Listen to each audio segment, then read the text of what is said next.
Hi everyone, my name is Tara Schmidt. I am one of the librarians at UTSA, and what I'm hoping to show you is just a quick video introduction to how to use a tool called SimplyAnalytics.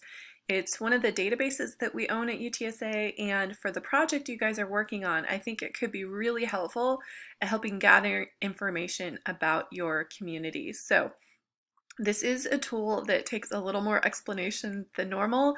So if you need coffee, I have my giant mug. If you need to like run around the block before you do this real quick, do it because this is one of those that takes a little bit of time. So what we're going to go ahead and do is start on the UTSA homepage. So just a reminder, even though the library building is closed, you still have access to everything the library owns. So when you're looking at the library homepage, lib.utsa.edu, you can see it up at the top of the page. Usually we would use something like quick search, but for right now we're going to go ahead and click on databases. So down here under the box, go ahead and click on databases. Okay. So I'm going to go ahead and minimize the chat window. Just a reminder, you do have access to the databases both by name. So if you know the name by title, you can do that. We have by discipline. We also have by format. So keep in mind that what I show you, if it doesn't quite solve the needs that you have for data and statistics for your area, you may want to look over here by format where it says data sets and statistics. We've pulled out all the databases we own that give you specific, sorry, I'll close chat again, that give you specific information, and you may find additional information there that's, whoops, that's helpful. So keep that in mind, you have additional resources. Okay, I need to go quickly. So getting into SimplyAnalytics, clicked on the letter S. I'm going to scroll down. Sorry if this is making you dizzy. Go down to SimplyAnalytics. There is a bunch of information here about exactly what they have. Just quickly, it does say only a few people can use this database at a time. That is, it's a really expensive database, and it's one that I think it's 10 people can use at a time. Shouldn't be a problem, but if you are to click on anything, it doesn't let you in, that could be it. The other thing that's going to happen, and I've been using this, so it's not going to show it to you at the moment, but when you first open SimplyAnalytics, it's going to give you a logon page, and I want to make this clear. It will have logon information. That's not your UTSA information. You don't have an account with SimplyAnalytics yet.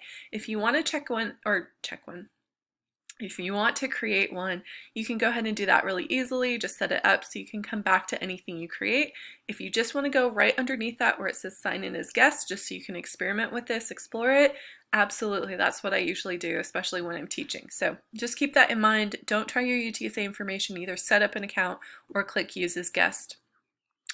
The other thing that's going to happen when you first log into SimplyAnalytics, it's going to pop up a big box right in the center of your screen that's going to say, first it's going to be kind of like a little commercial. Go ahead and just X that out. The next thing is going to say create a new project. X that out too. You don't need to worry about that right now. You can go ahead and get rid of all those boxes that pop up and then just go straight to this data gathering page. Okay, so this is what you have and why I absolutely love this tool. The first thing you're going to want to go ahead and do is defaulting to data, but go ahead and click on location. So the first thing you need to decide is what information is really important to you. Do you want the United States? So are you really comparing your community to across the country? Or do you want to get really specific and look at specific zip code or look at just San Antonio, Bexar County, whatever. So you can really choose the location you want to look at. I'm going to go ahead and just do San Antonio. It's kind of in the middle. You could do Texas, whatever community you want to concentrate on. So, whoops. I'm sure, just like all of you, some of our web connections are struggling a little at the moment. So once you have your location chosen, oops, okay, so good, it has it chosen. The next thing you want to go ahead and do is set data. So location, move on over to data. So this is the part that takes time, because each and every one of these category areas, once you click on them, they open up about 60 different choices or more. So you can start to see what's here.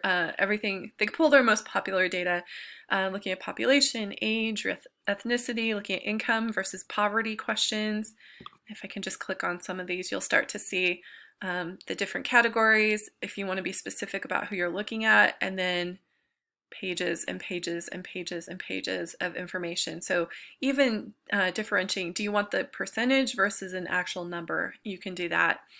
We have education, of course, looking at vehicles and transportation. So if you're looking at community access, that's a big one, right?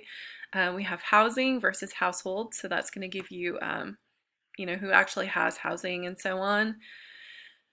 Here's where we start to get into some of the more, it's not that they're more interesting, but they're a little bit different. So consumer behavior, this is truly, there's so much information here, but what is being bought or what is the money being spent within a household? So you can see, if I start to look at these, it's consumer behavior in all these different areas, right? So what are people spending on childcare?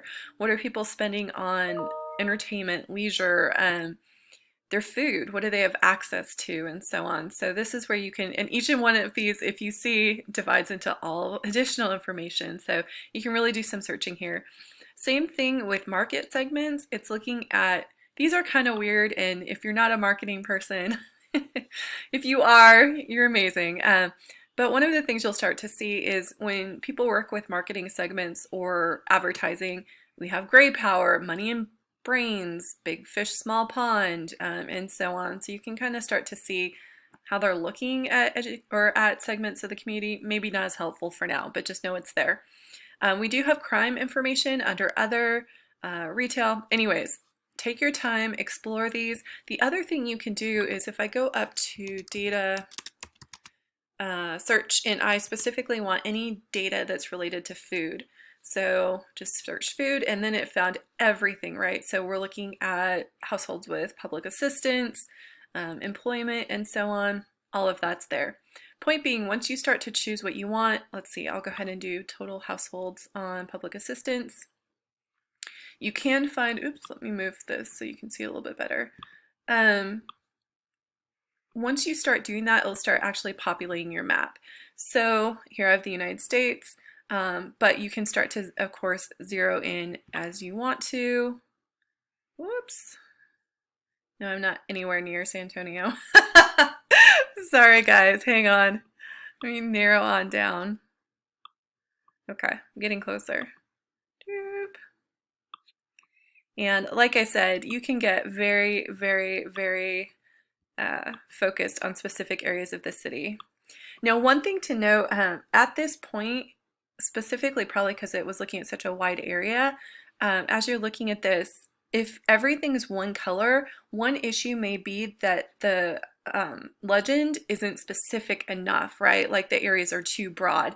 So one of the things that you may need to do is go to edit and just make these numbers closer together, right? So instead of having this huge variation, if I make these numbers closer together, it provides more space for this to show me the variance of the city. So kind of keep that in mind.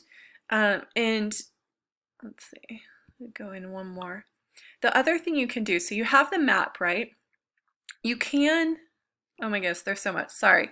Side note, we did locations and data. If you want to do businesses, you can lay that over this too. So if, for example, I was looking at how many households are on food assistance, and then I want to look at the number of actual grocery stores in those areas, I can go to businesses. You can look for a specific business, and that's going to layer that over the top. That can be, again, you could do grocery stores, you could do, again, anything with childcare, you could look at transportation issues. So those three things can fit together, but you don't have to do the third part, only if it's helpful for you. Okay, so we have our map. The other things over here on the side, you can do a comparison table. So this is going to start to look at the number of households in San Antonio versus the number of households in the US. Okay, so sometimes it'll give you the total, sometimes it will give you percentages. So you can see if the percentage of households in San Antonio, how that compares to the US average as well. So you can kind of start to build that. The other thing you can do is it will always give you a ranking. And this is going to look at, so sorry, again, this is showing me states because it looked at the United States level. But if you were doing San Antonio, it would list the zip codes of San Antonio. So again, you can really look at specific communities. But in this case, we can look Texas is number one, it looks like, for total households with public food assistance. So that is one way of doing that. And again, if you want to sort those, you can always resort them as you go. So hopefully this is helpful. One thing you may bump into is, depending on what kind of demographic information you're looking for, a lot of this is pretty current. In fact, when I was looking, they're pulling, just because there's so many different areas. If I go to health, let's see if it even shows it. Yeah, they're even starting to populate COVID data in here, which amazed me. But you can see it's updated as of January 2020. So depending if they're pulling job information from Bureau of Labor, if it's a quarterly number, if it's a number they only get every year, that's going to have an impact on how current these numbers are. So kind of keep that in mind, that if you're doing something really current, you're trying to look at today, how many people to have access to these things, we may not find it here, but this will show you kind of generally where your community falls, and you can reach out to me with any questions about specifically the most current information, because it could be that it's just not gathered quickly enough or often enough to give you kind of that super current picture. So hopefully that makes sense. Okay, last thing I want to go ahead and mention, so hopefully this is a real rough entry point to learning this database, because there's just so much here. If you need help with any of it, just a reminder, our Blue Crew is still staffed with librarians, so you can absolutely reach out and ask them. They would be happy to help you, give you ideas about where to find the information. All of my information is right here where it says Find Your Research Librarian. If you click on that, all of us are listed with the departments we work with. So I am Tara, the only one. And if you click on this, you will have, slowly, picture where I look more work friendly. I have my email here. You're more than welcome to send me a quick email. You also have my calendar, and the reason that's important is you can go in and look for a half an hour where I'm available. I'm so sorry, right now it says unavailable because I was supposed to be on vacation this week. That did not happen. So I'll take that off. Reminder to myself. But as soon as I do that, you could grab a half an hour. I can do a Zoom meeting with you. You can share your screen, I can share my screen, and we can work together that way. So that can be really helpful. And the other person that I want to make sure that you know about is Rita Wilson. She is our government documents librarian. So I'll pull her picture up too.